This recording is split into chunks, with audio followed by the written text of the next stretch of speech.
Selamat berjumpa Bapak Ibu, Saudara dan Saudari, para pengikut setia Sampan yang terkasih.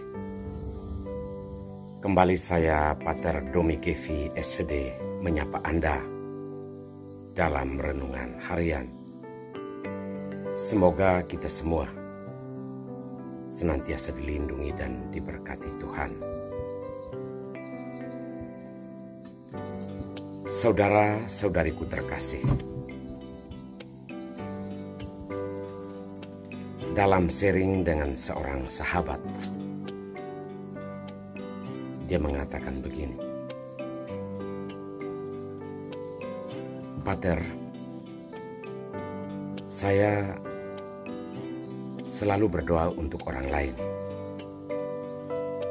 Alasannya adalah seperti saya memiliki sebuah HP.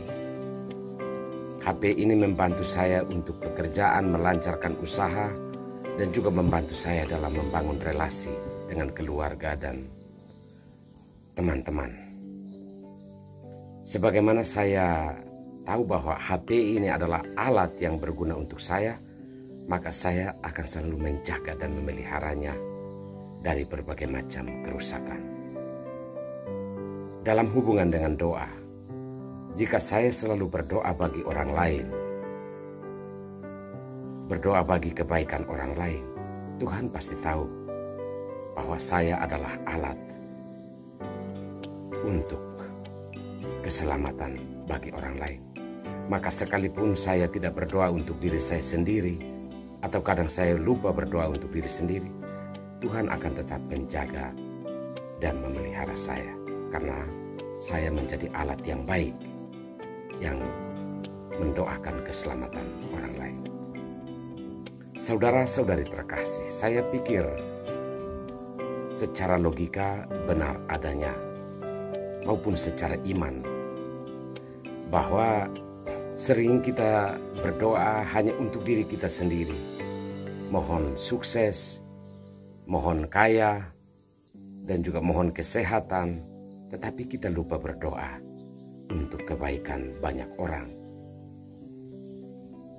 Saya tidak tahu apakah Tuhan akan berkenan akan doa-doa kita, berkenan terhadap doa-doa kita atau tidak. Tetapi sabda Tuhan hari ini mau mengajak kita supaya berdoa bagi orang lain. Alasannya adalah karena Allah menghendaki agar semua orang diselamatkan. Dan tindakan keselamatan Allah itu terjadi melalui orang-orang beriman. Orang-orang yang rajin berbuat baik, pekah dan punya bela rasa yang tinggi, serta orang-orang yang tidak ingat dirinya sendiri, tapi dia selalu berdoa untuk keselamatan orang lain. Dalam suratnya yang pertama kepada Timotius, Paulus mengajak kita semua agar kita berdoa demi kebaikan dan keselamatan orang lain, karena Allah menghendaki agar semua orang diselamatkan. Dalam bacaan Injil hari ini kita melihat bagaimana seorang perwira, kepala perwira yang berusaha menjadi alat di tangan Tuhan. Hambanya sakit dan ia memohon kepada Yesus agar hambanya itu disembuhkan.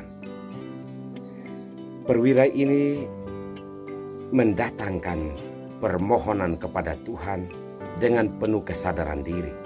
Pertama, dia sadar bahwa dia adalah orang yang tidak layak untuk berjumpa dengan Tuhan.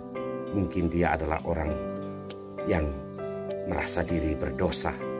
Oleh karena itu, ungkapan ketidaklayakan itu ditunjukkan dengan ia tidak secara langsung mendatangi Yesus.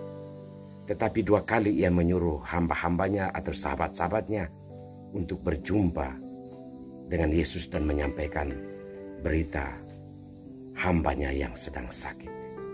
Dan hal yang paling jelas yang tersurat dalam Injil hari ini adalah ketika Yesus mendekati rumahnya, ia menyuruh sahabat-sahabatnya untuk mengatakan bahwa dia adalah seorang yang tidak layak. Tetapi hal yang kedua yang mau diungkapkan dari kepribadian perwira ini adalah imannya.